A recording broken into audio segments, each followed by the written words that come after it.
That's right.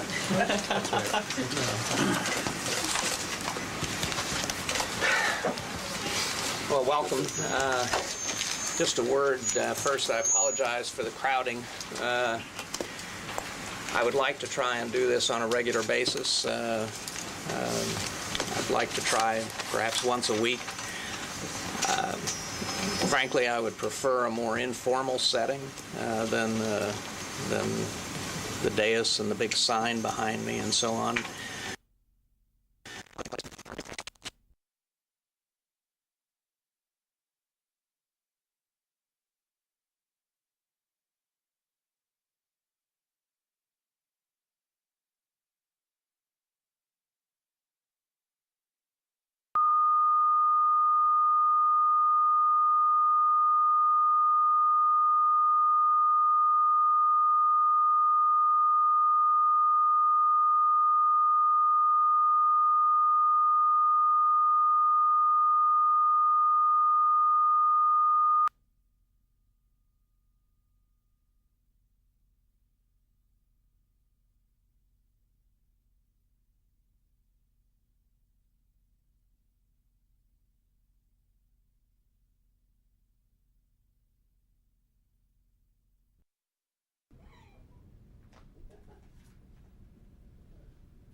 Tonight on a Monday morning. So they have been awake for a year. Yeah. They should have some sensitivity.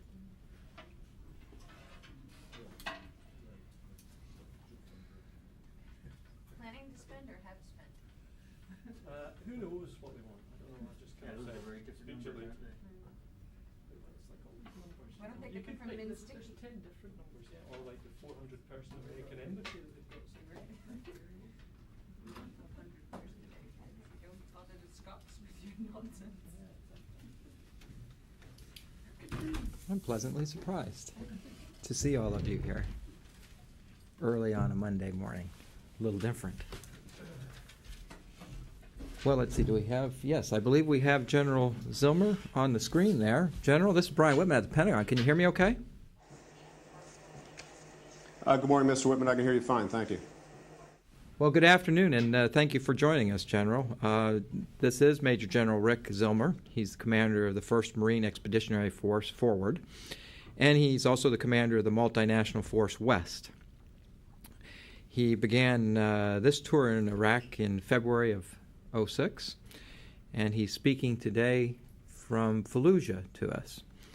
And without taking up any more time, General, I think I'd like to turn it over to you and let you make some opening remarks, and then we have a good full house here for some questions. Okay, great. Good morning, Mr. Whitman, ladies and gentlemen. I'm Major General Rick Zilmer, and I'm the Commanding General of Multinational Forces West.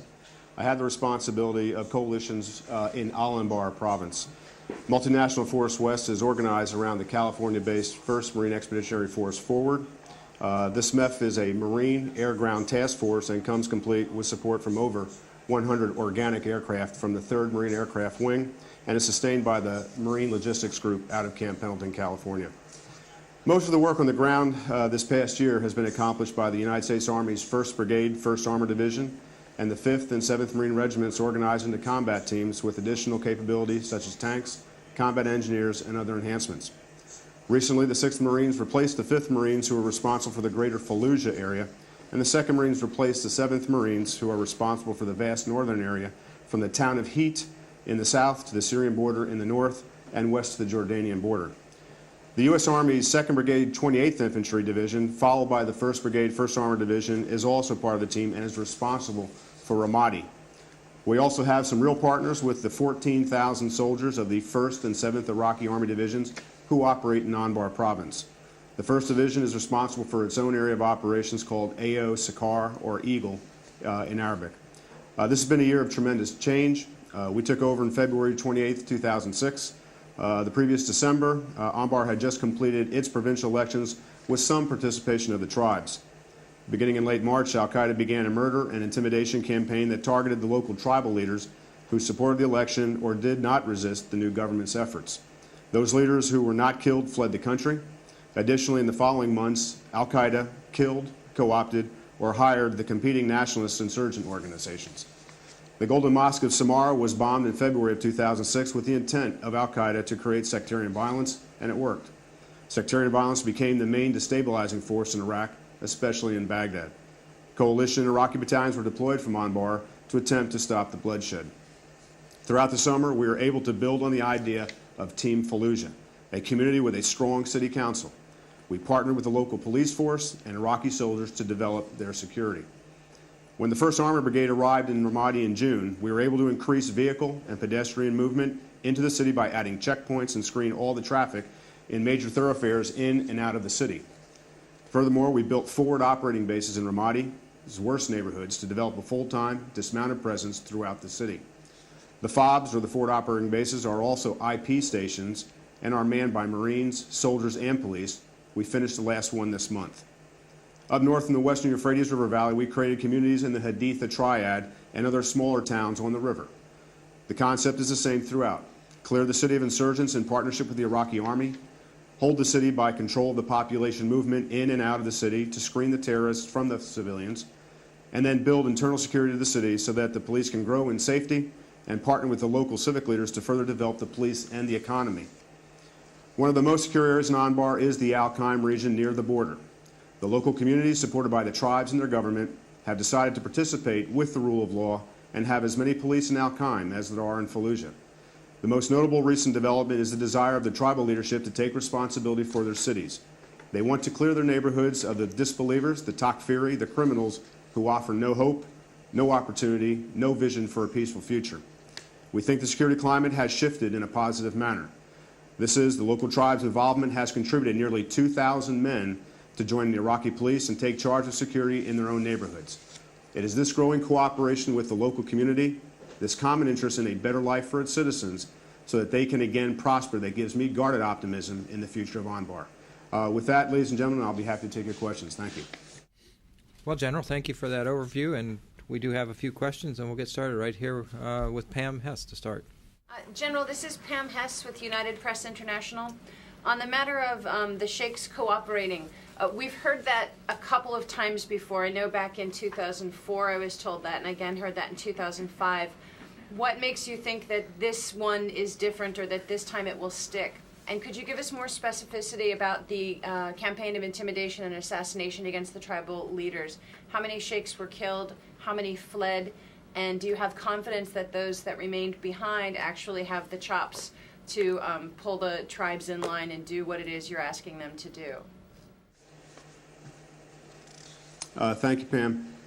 First, what makes this effort a little bit different, I believe, is just the tangible results of their association, and that is really turning out their young men in their communities.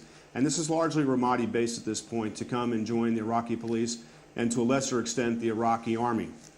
So in that sense, this has been much more successful than previous efforts.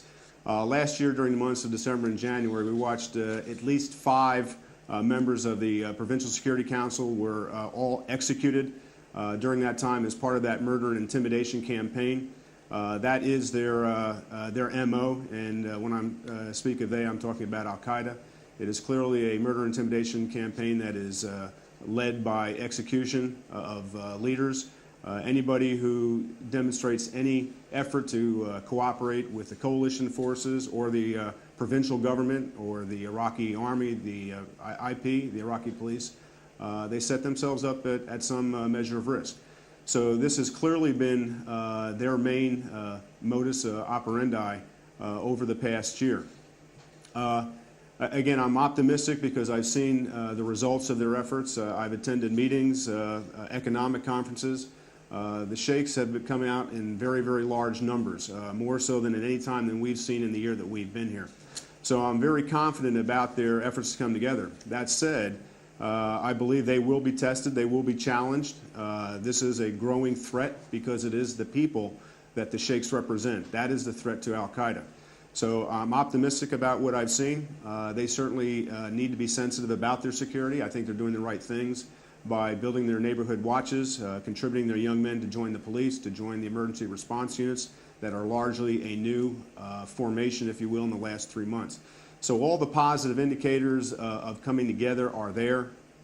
And again, I'm optimistic that they will sustain this. The challenge that I think that we will face in the future is having this communion association of sheikhs transition into the formal process of the government, whether that's the provincial level or the national level, to bring that credibility, to bring that influence they wield. We want to bring that into the existing government that we have developing over here. If I can follow up, it seems to me one of the concerns you would have is that they never make that transition, and in an effort to secure Anbar province, they end up creating a whole new set of militias that then contribute to the security problem in Iraq. What are you doing to make sure that doesn't come about? Well, I think what is fundamental about the development of the emergency response units, and right now there's about 3 battalions that are in various stages of forming, is that they are sanctioned by the Ministry of Interior. So by their very charter, they recognize subordination, if you will, to the Ministry of Interior, to the national government. And that's what distinguishes them from a militia. They do have national support. They do support the national government. So that is a fundamental distinction. But again, it's largely been supported and encouraged by the association of the sheikhs. And the tribal engagement that we're seeing, again, is largely built at this point around Ramadi, that we don't have it in other places in Anbar. It is also strong out west, out in the Al-Qaim region. But those are probably the 2 strongest regions that we see in Anbar, where the tribal piece, the sheikhs coming together is such a new event. Andrew. General Andrew Gray from Reuters here. As you know, obviously under President Bush's plan, you're to receive several thousand extra troops for Anbar. Can you tell us a little bit what kind of a difference that will make to your operation? And will it be enough to change your focus from primarily training and transitioning to Iraqi forces? The 4,000 Marines in our case that have been identified for reinforcing operations in Al-Anbar province, they will have a very positive effect. There's no doubt about that. They will allow us first and foremost to reinforce success where we have seen success. And in the late fall months and where we are right now, we've seen some tremendous progress, but from a security perspective as well as from an economic and governance perspective. But those 4,000 troops, again, they'll allow us to reinforce that success we're seeing out here.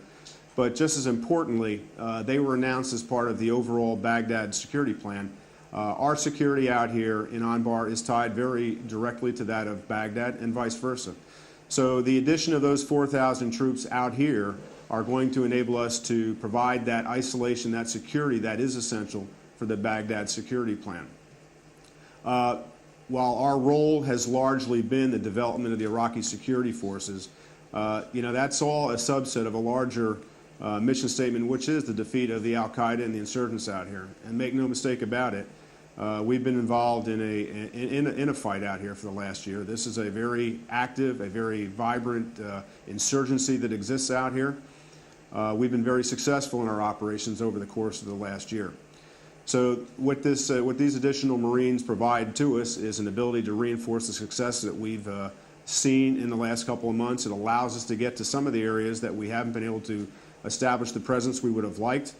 But at the end of the day, it's still about providing that time, and that's what these 4,000 Marines will give us. They will provide that additional time for us to develop the Iraqi Army and the Iraqi police, which, as I said, at the end of the day, are essential to the long-term security and stability in Anbar province. General Dave Wood from the Baltimore Sun. What's the reaction of the Marines in Al-Anbar to the broiling political debate back here in Washington, and particularly the moves in the Senate that seem to be in opposition to the president's plan?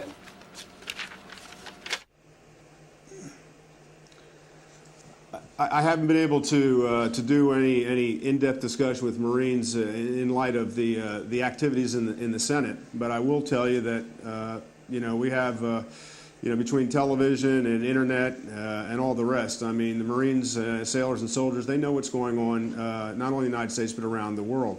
So they have an opportunity to see and view the news as anyone does.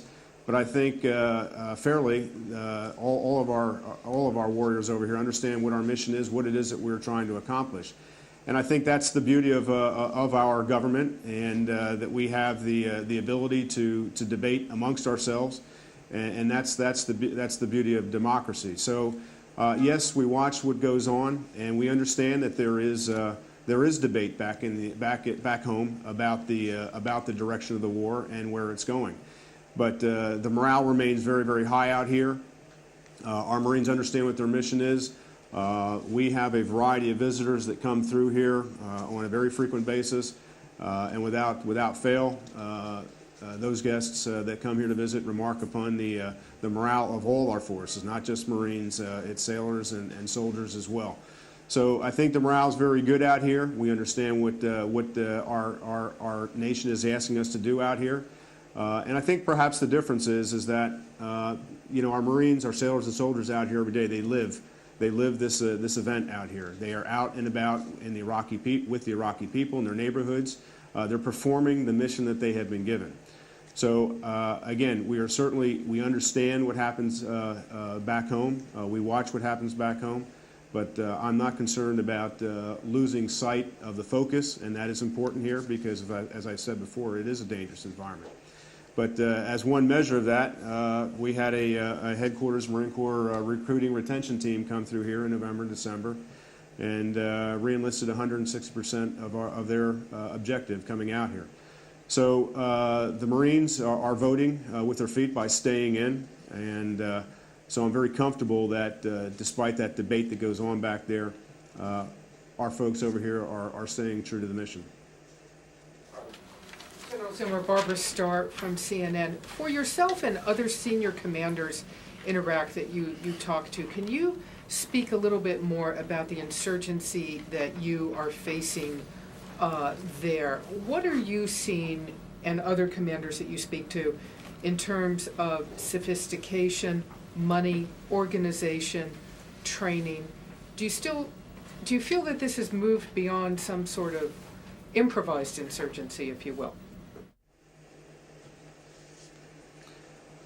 I think the insurgency, again, it takes on a different character in other parts of Iraq. And I'll speak to Anbar. The nature of the insurgency out here, as you know, is one of Sunni extremists.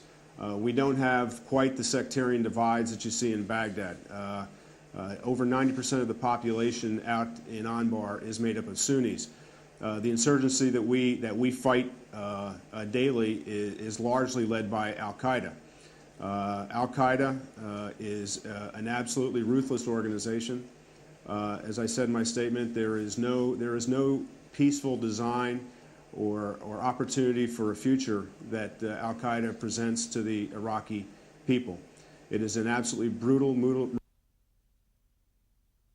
execution-style murders, extortion, kidnapping, torture. There is no future with that organization.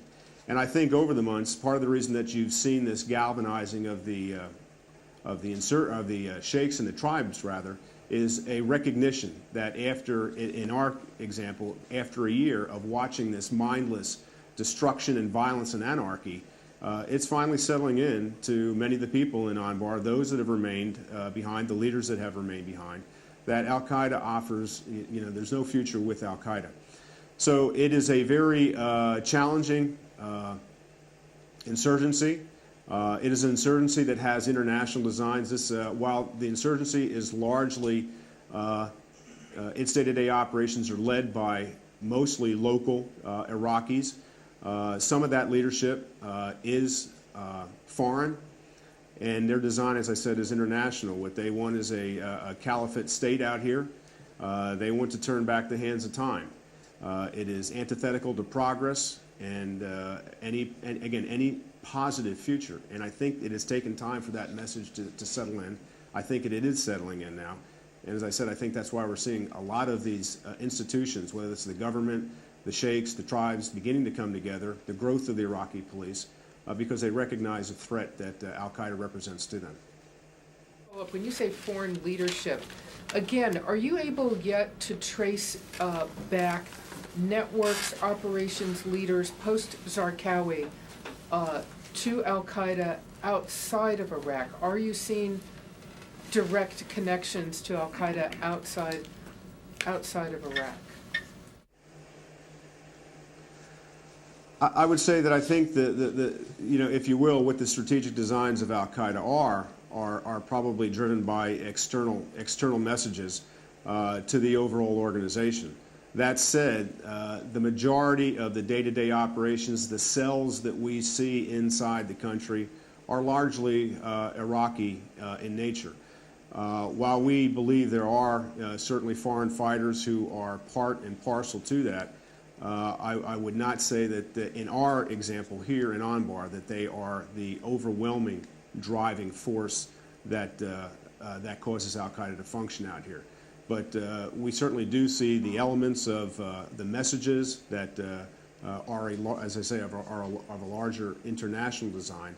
But the fight that we see almost exclusively on a daily basis is against locals who are subverted by that message. Jeff. General Jeff Shogel with Stars and Stripes. Can you give us an estimate of how much of Ramadi U.S. and coalition forces control?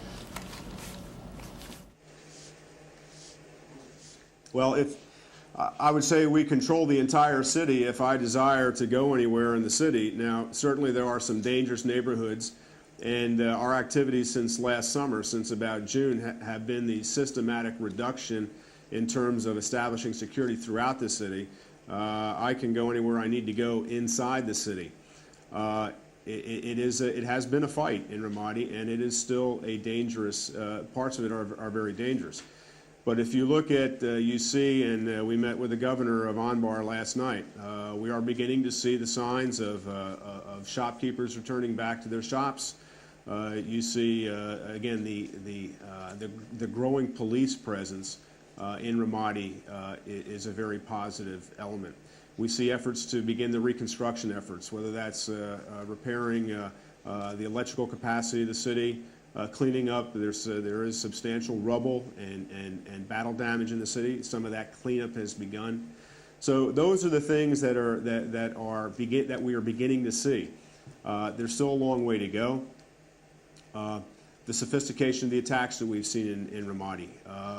Early last summer, the attacks, which we call complex attacks, would last sometimes for 30 minutes to 2 hours. The level of the attacks we're seeing right now is significantly less than that.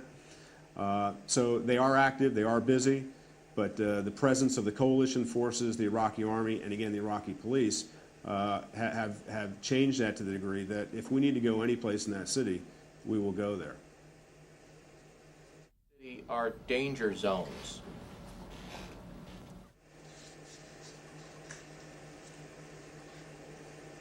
I'm sorry, could you... The city how much of the city is dangerous, as in you wouldn't go there unless you had a plan beforehand and you had enough people to do it? Well, most places in Ramadi, I would go with a plan because there are insurgents who move around the city. So I think probably trying to establish that in some sort of a percentage is probably maybe as much as 50%. But again, the enemy still has the ability to move around. He will go where we are not, and we understand that. But if we must go someplace, then again, there's no challenge to us that prevents us to go anywhere we need to go.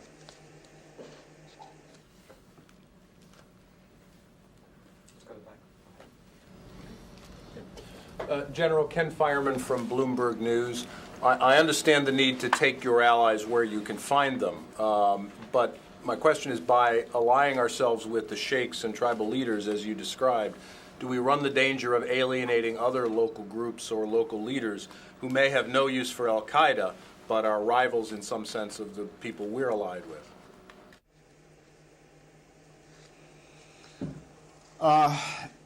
I think there's a certain there's certainly a sensitivity to that. My concern, of course, is we support the development of the provincial government here, and if we encourage or allow activities that circumvent the existing government as it is, the provincial government in this case, and the provincial government is in its infantile steps still in Anbar, but it's made progress over the last year. That would be dangerous, and I think that would be unhelpful. But again, in our meetings and our consultations, I think that's certainly a position that we stress, that we solicit from them is subordination, if you will, to the provincial government, recognition of the national government, and to this degree, where we're talking about the Sahawa Al-Anbar, or the awakening, all of their voiced positions, their documentations. They have a very active advertising campaign. They broadcast on the media, television, radio. They have always been inclusive of a larger government participation. So that is clearly something that we must emphasize and insist upon if we are to have any sort of a relationship with them. But again, this is a phenomenon that has developed since late in the summer, and right now the words, the messages, the meetings that we have, the exchanges are all the right ones. So I'm optimistic at this point, but absolutely we are sensitive to those possibilities of drifting away from the established government processes that we are supporting here in Anbar. This is Joe Tabit with Al-Hura. Could you tell us how much is the total number of the U.S. troops in Al-Anbar?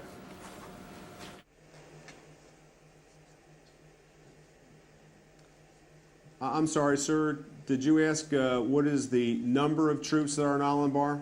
Yes, sir. We have slightly over 30,000 U.S. troops that are part of Multinational Forces West in Al-Anbar, and that's a composite force of United States Marines, soldiers, sailors, and airmen from the Air Force. So it is a very diverse group. It is truly a joint organization that we have out here, but it's a little over 30,000. This is Mary Walsh from CBS News. I wonder if you could talk to us a little bit about the economic piece. If the sheikhs are sending out young men to do neighborhood watches, who's paying for that to happen? And are you seeing any other United States governmental agencies coming in to help with the economic piece of the stool that we keep hearing about? What's going on economically?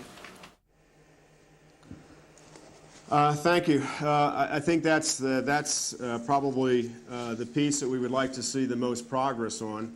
And again, getting that, depending on whose statistic you get, it's anywhere from 40 to 50% of the adult aged males are out of work. They have no opportunity for employment, and we hear that all the time from the leadership, the governor, the mayors, about getting their young men, getting them work. That's a very important social custom to have their self-respect, to have to work, to have a vocation. So we have always been trying to jumpstart the economy, to get it moving, to get the reconstruction of Anbar province. And when you try to undo or correct 40 years of economic mismanagement, it's a sizable challenge. We have seen our provincial reconstruction team that is out here now for the first 4 or 5 months we were here.